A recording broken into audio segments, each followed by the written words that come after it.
It happened in less than 90 seconds. One moment she was standing at the registration table of an upscale gala, adjusting the sleeve of her modest black dress, waiting quietly for her name to be checked off the guest list.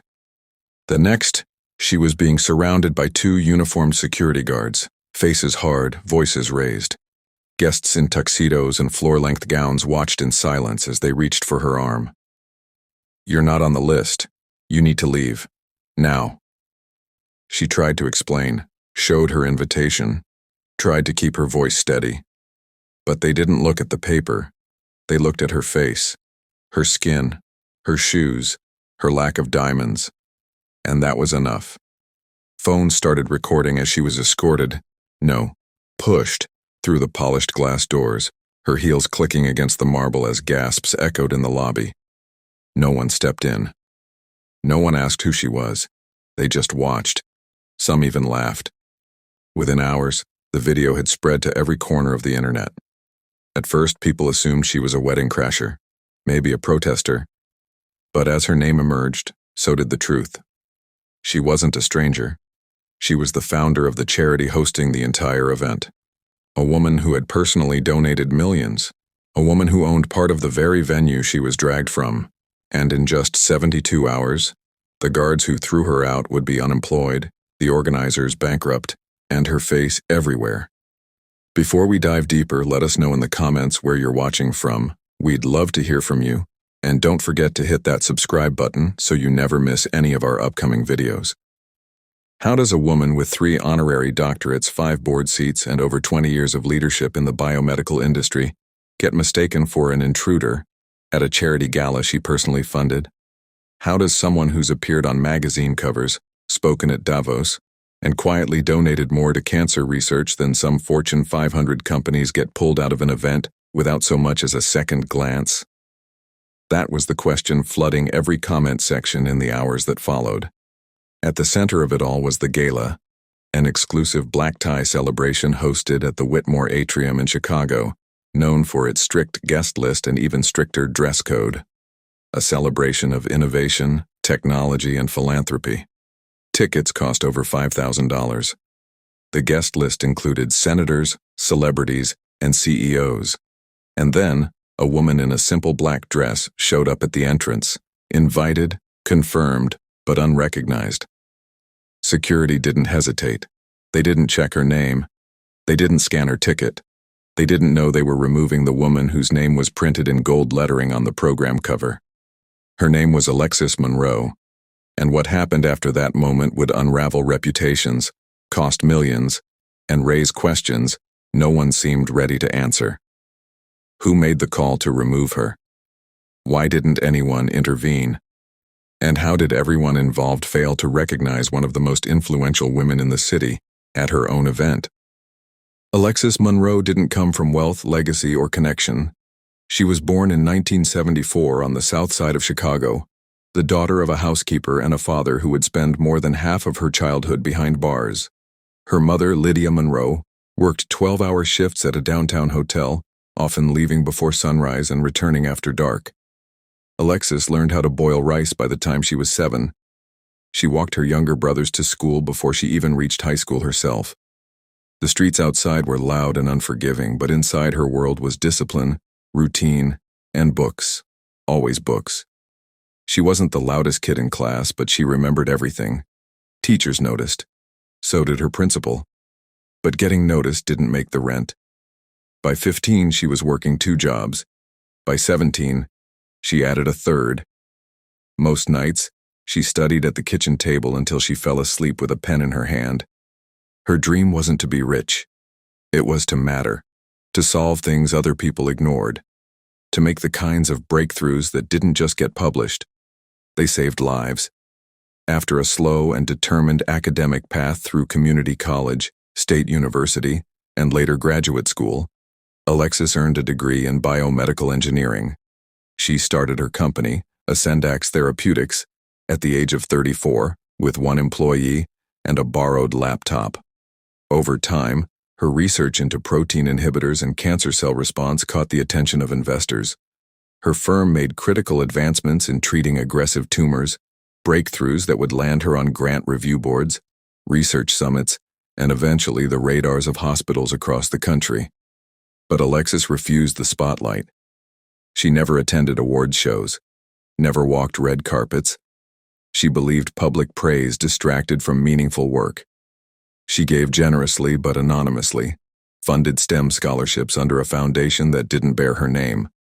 And when she wasn't in a lab or a boardroom, she mentored young scientists who reminded her of herself, people no one expected much from who were always the last to be invited into the room. On the night of the gala, Alexis Monroe arrived without an entourage, without fanfare, without announcement. Her name was printed on the program, listed as a keynote speaker, and yet, no one at the door recognized her. They saw only what they assumed she wasn't. And for the first time, the world would see exactly who Alexis Monroe had been all along. September 14, 2023, the Chicago Innovation Gala. A date that had been circled on hundreds of calendars. It was the kind of event where suits were custom-made, jewelry required private insurance, and every detail, from the lighting to the wine list, was curated to project power, wealth, and precision. The venue, the Sterling Aria, a towering glass and steel masterpiece on the Chicago River, often reserved for state dignitaries and international summits. On the front steps, Blacktown cars pulled up one after another, letting out tech founders, government officials, and media personalities. Security was tight. The phrase, "entry by invitation only," wasn't just policy, it was law. Alexis Monroe arrived quietly, without an entourage. She wore a simple, floor-length black dress. Minimal makeup, no jewelry. In a crowd where flash was the language, she spoke with silence. Her presence didn't match the noise. She stepped forward to the check-in station, gave her name, and pulled up the QR code on her phone, the same code emailed directly from the organizing committee 2 weeks prior. The young woman at the table glanced down, barely read it, and without a moment's hesitation gave a nod to the security team stationed nearby. What happened next took less than 2 minutes. A guard stepped forward, then another. "Ma'am," one of them said, flat and emotionless. "This is a private event. Guests only." Alexis blinked, confused but composed. "I am a guest," she replied, holding out her phone again. "Alexis Monroe. I'm listed as a presenter." But they didn't read it. They didn't ask for ID. Instead, one of the men turned to the check-in staffer who shrugged. "We've had issues with people trying to sneak in," he muttered. Alexis calmly reached into her bag to call one of the organizers, a colleague she'd worked with for over 6 years. But as she scrolled to find the contact, her phone was taken from her hand. She stood still, steady, but her voice remained quiet. "Please return my phone. I was invited here. I helped fund this event." The guards didn't move. One gestured toward the doors. "You need to step outside now." And that's when it happened. A guest standing a few feet away, someone Alexis didn't know, let out a short laugh under her breath. Another leaned toward his partner and whispered something, shaking his head. A waiter froze behind a tray of wine glasses. The string quartet, tucked into the corner of the lobby, played on without interruption. Alexis turned slightly, her eyes scanning the room. No one intervened. No one spoke. The murmurs grew louder. Who is she? What's she doing here? Crashing a gala? Bold. The guards moved in, not with violence, but with the kind of force that's unmistakable in its message. You don't belong here. One placed a hand gently but firmly on her shoulder. The other gestured again. Her voice didn't rise. She didn't scream. She simply said, "My name is Alexis Monroe. Check your list again." But they didn't. Instead, they escorted her toward the grand doors she had entered less than 10 minutes ago. Her heels tapped softly on the marble. The hallway seemed to stretch forever. And just before she was pushed through the doors, someone started recording. By morning, the video had been viewed more than 2.6 million times. By noon, it was on every major news platform. And by the end of the day, the internet had collectively turned its attention to one question. Who is she? The clip, just under 90 seconds long, showed Alexis Monroe being calmly, quietly, but unmistakably removed from the lobby of one of the most exclusive venues in Chicago. Her words were measured, her posture dignified, but the injustice was visible to anyone watching. Her name wasn't mentioned in the video. Not yet. But something about the moment, her presence, her restraint, the subtle disbelief on her face, made people care. The hashtag #WhoWasShe started as a question. Then, very quickly, it became a movement. By mid-afternoon, the first person to identify her wasn't a journalist or a colleague. It was a 30-year-old tech founder named Melissa Grant, an influencer and CEO with over 500,000 followers who had attended the gala that night and happened to glance at the video over coffee. She posted, "Wait, that's Alexis Monroe." She didn't just attend the event, she funded half of it. And just like that, the story changed. In real time. Screenshots of the gala program began circulating. One page showed her name clearly, Alexis Monroe, keynote presenter, founding donor. Another showed a blurb about her company, Ascendax Therapeutics, credited for contributing over $12 million in cancer research grants that same year. People zoomed in, fact-checked, verified.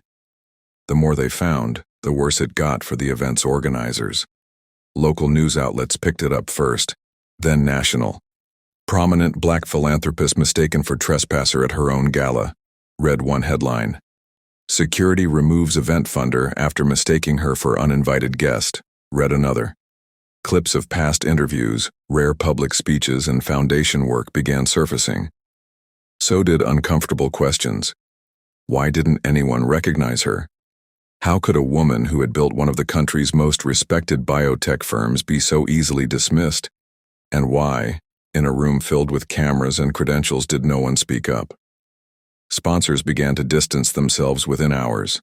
Two major corporate backers publicly withdrew support from the event series, stating they were reviewing their association with the organizing committee.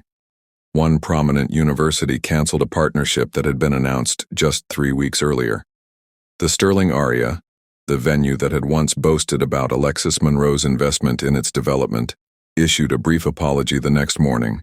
It acknowledged the incident, promised to review guest verification protocols, and expressed deep regret. But for many, it felt hollow. Meanwhile, Alexis Monroe said nothing. No public statement, no press conference, no tweet. Her silence was louder than the headlines. For those who knew her, it wasn't surprising. She had always believed in measured action over public outrage. But the world wasn't used to silence, and in that silence, speculation grew. Was she angry? Was she preparing legal action? Would she forgive them? The truth was, she didn't need to say a word. The footage had already spoken for her. As the footage of Alexis Monroe's removal continued to dominate headlines, and think pieces flooded the internet with debates about image, power, and perception, a deeper story began to surface, one that revealed her experience at the Chicago Innovation Gala wasn't just an isolated incident, it was part of a pattern. A long, quiet pattern of being misjudged, misread, and mistaken, again and again, in places where she rightfully belonged. In late 2019, Alexis was traveling to a conference in Geneva, with a layover in Zurich. She held a platinum-level private aviation pass, an elite membership used by corporate executives and government figures. But when she attempted to enter the lounge at the Zurich terminal, she was stopped. The concierge asked for her boarding pass and ID, which she provided without hesitation. He then requested a second form of ID, then another. All while other guests, some dressed far more casually than she was, were allowed to pass through unchecked. A regional manager was called. The delay stretched nearly 40 minutes, and by the time she was allowed to enter, she had missed her connecting flight. No apology.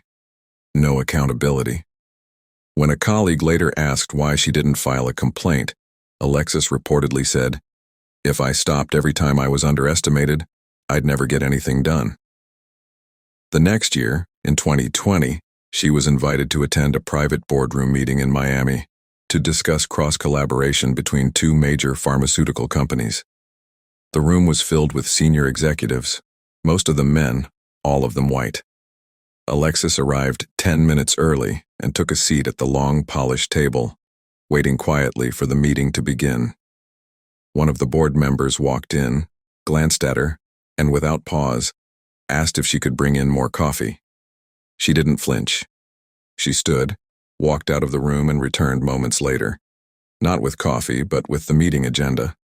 She placed it in front of the man who had mistaken her for staff and calmly said, "You'll find I'm leading this discussion." Then, in 2022, perhaps the most personal incident of them all occurred. Alexis had just returned from a retreat in Oregon and was arriving back at her own estate just outside Chicago. The property, quiet, secluded, and surrounded by dense trees, was equipped with a private gate. That morning, dressed in jeans and a hoodie, Alexis waited at the entrance as her driver keyed in the security code. Within minutes, flashing lights appeared behind them. 2 police vehicles. A neighbor had called to report a suspicious person trying to access the property. Alexis watched as officers approached with hands resting near their belts. When she calmly explained that she lived there, one of them asked for proof. She asked, "Would a framed deed with my name on it work?"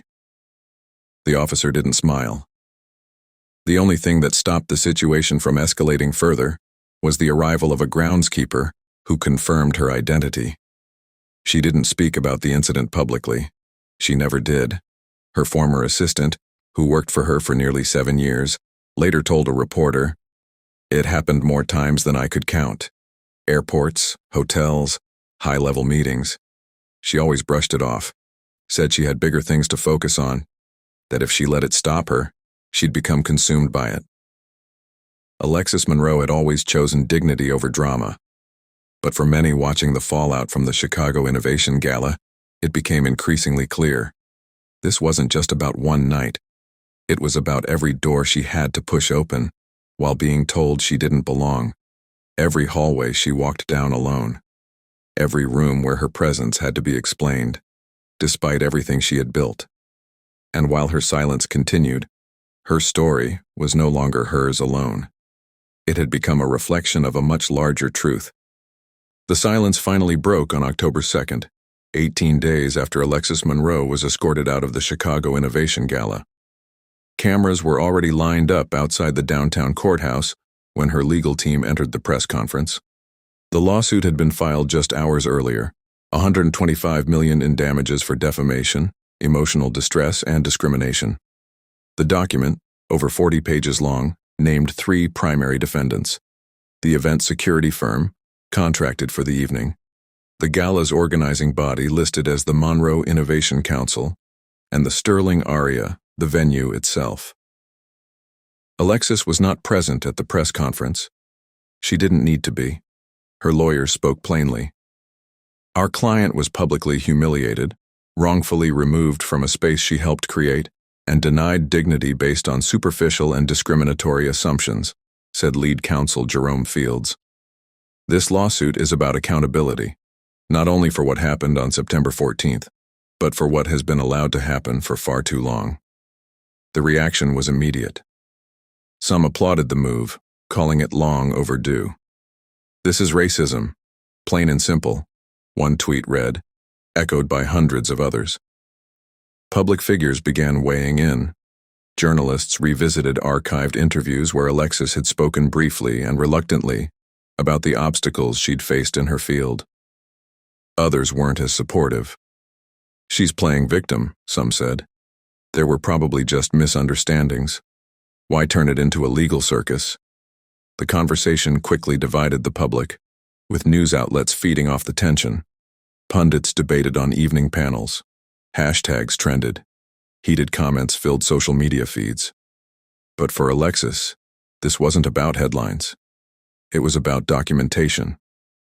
The legal complaint included internal emails obtained from the Gala Committee's planning archives, one of which read, "We need to clean up the optics this year. Let's make sure there's no confusion at the door." Another message, less carefully worded, described a potential problem with unlisted walk-ins. directly referencing Alexis's initials despite her name being on the official program and guest list. The lawsuit also revealed that the security firm had received clear instructions regarding who to expect and how to identify high-profile attendees. Alexis Monroe's profile, however, had been inexplicably omitted from the prep materials. In court, the defense tried to argue that her understated appearance led to a regrettable misunderstanding, but Alexis's attorneys countered with years of documented support, emails from planners, receipts of contributions, and public evidence showing her direct involvement in the event's creation. At one point, her team even produced video footage from the venue's own security cameras, clearly showing Alexis stating her name, presenting her ticket, and being dismissed without verification. The legal pressure mounted. The Sterling Arias legal representatives issued a carefully worded statement expressing deep regret for the events that transpired, but stopped short of accepting responsibility. The gala's organizers went into full damage control. Several board members resigned and internal leadership changed within weeks. The security firm denied wrongdoing, but soon went silent after their contract with two other major venues was abruptly terminated. Through it all, Alexis remained absent from the spotlight. She gave no interviews, released no personal statements, but every move in court spoke volumes. It was calculated, clear, and unwavering.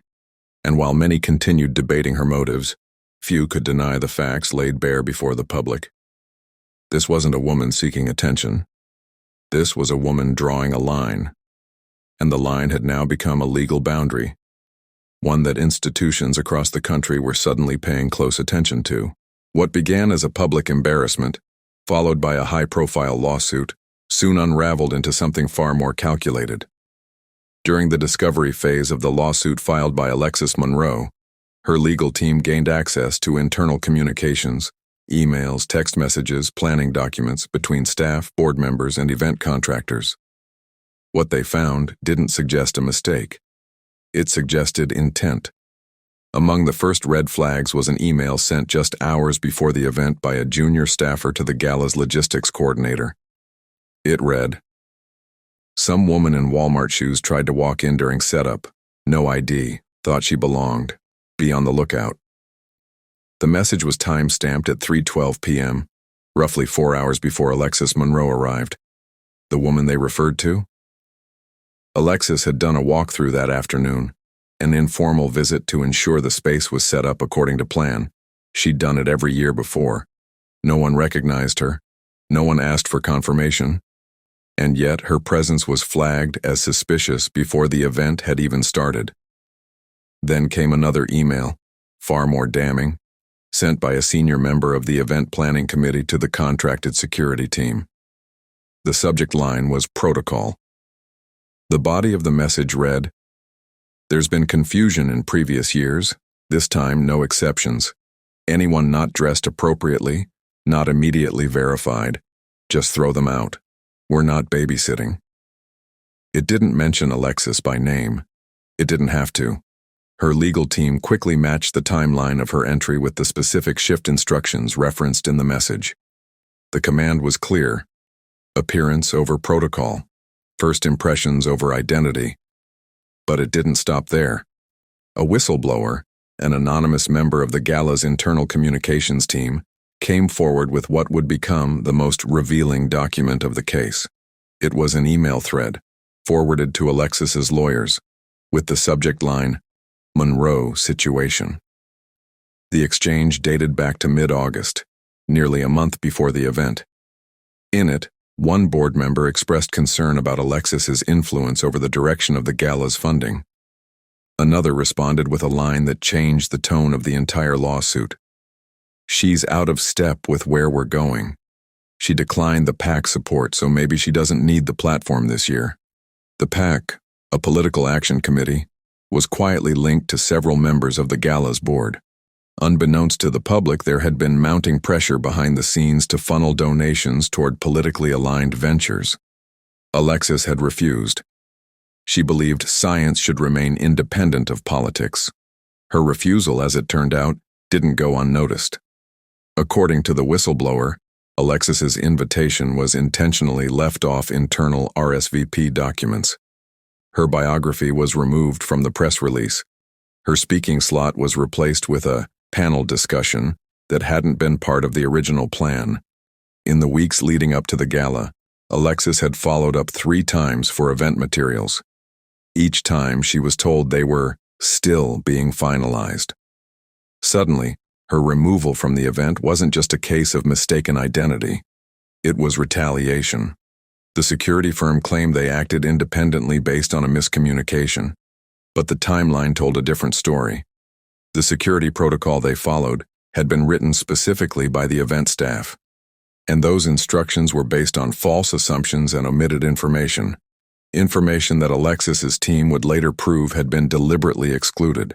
Meanwhile, the board member linked to the PSC quietly resigned. No statement, no apology, just an email to the internal committee citing personal reasons. By then, reporters had picked up the trail. Investigations were launched. Donors pulled their support. And Alexis Monroe's silence, once seen as passive, now looked like quiet control. Every piece of evidence was building toward a conclusion that many found impossible to ignore. This wasn't an unfortunate accident. It was the execution of a decision that had been made long before Alexis ever walked through those doors. And in the end, it was that decision, not the guards, not the dress code, not the whispers, that would unravel the legacy of the very people who thought they could erase her. Just when it seemed like the last chapter of this story had been written, Alexis Monroe pulled back the curtain once more. And what she revealed didn't just shift the narrative, it shattered it.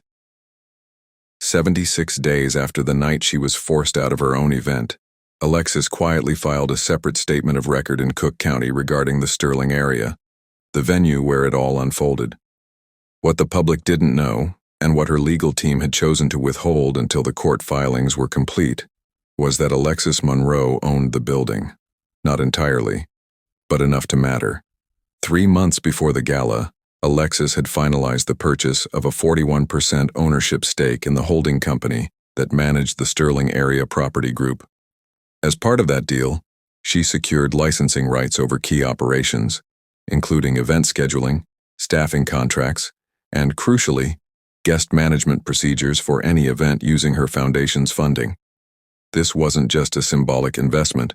It was a strategic acquisition tied directly to her philanthropic model, which aimed to reinvest capital from her biotech firm into real estate that could support charitable work across the city.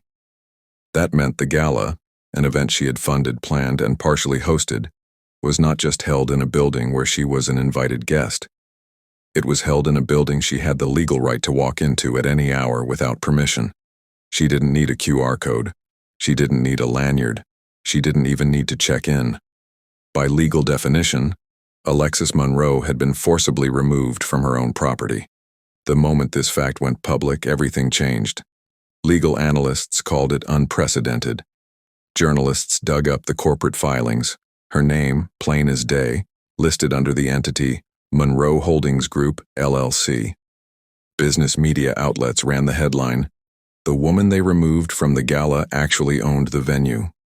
The story went viral again, and this time it hit even harder.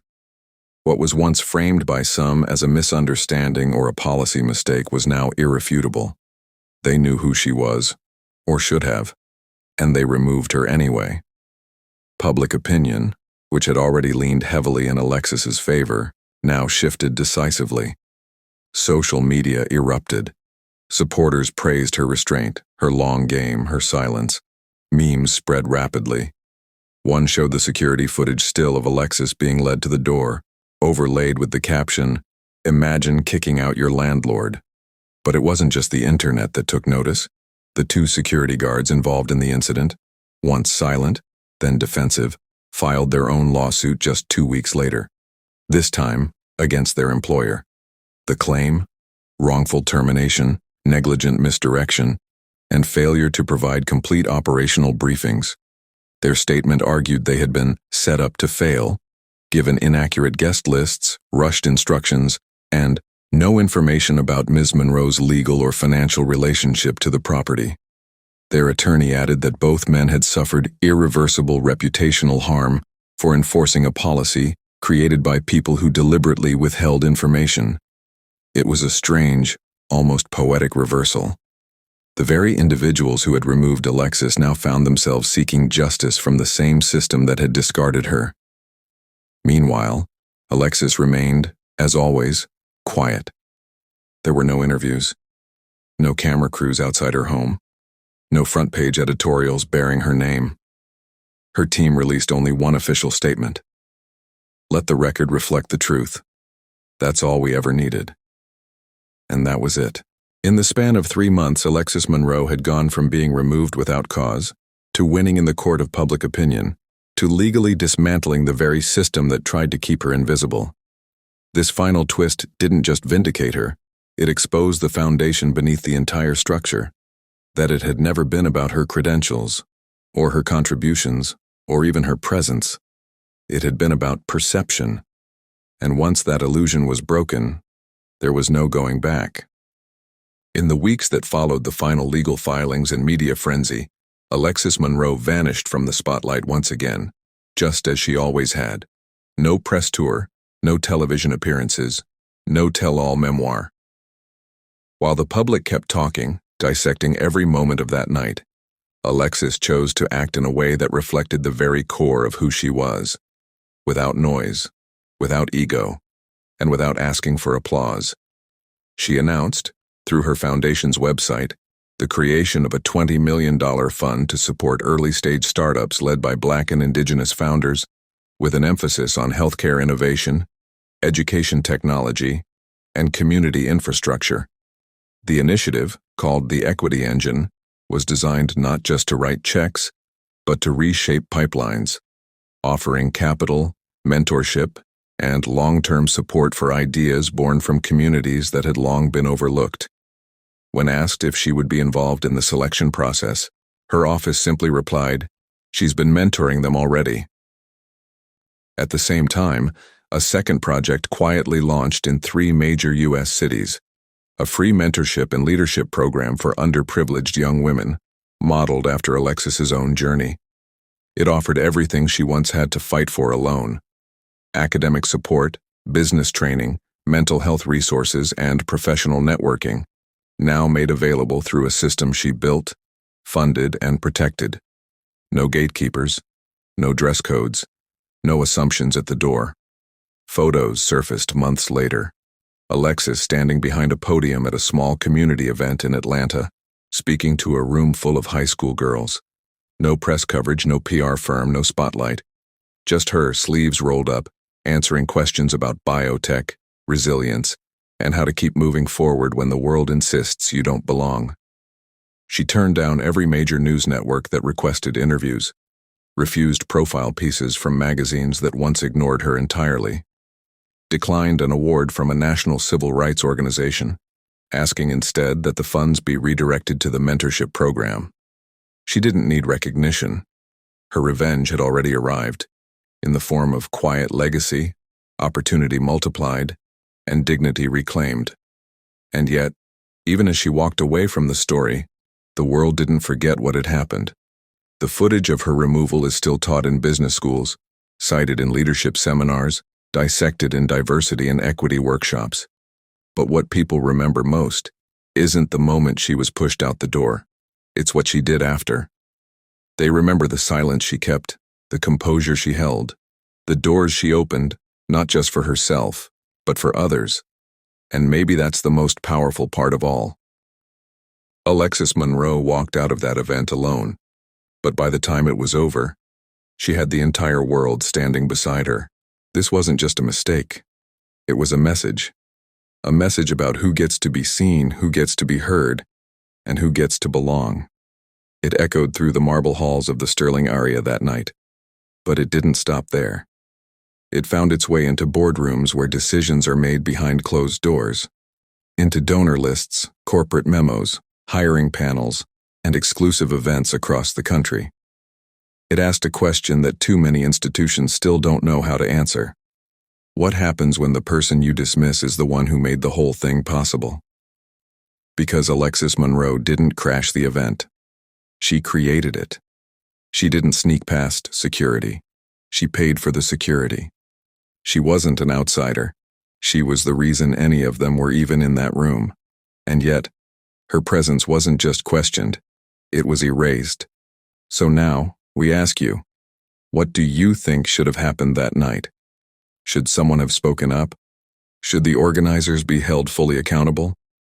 Is this a failure of protocol or something much deeper? Let us know your thoughts in the comments below.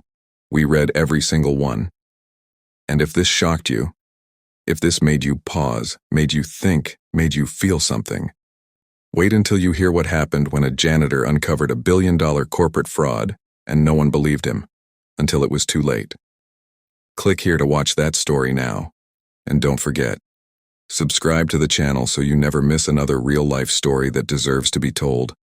Stories about truth, power, consequences, and the people the world tries to overlook until it can't anymore.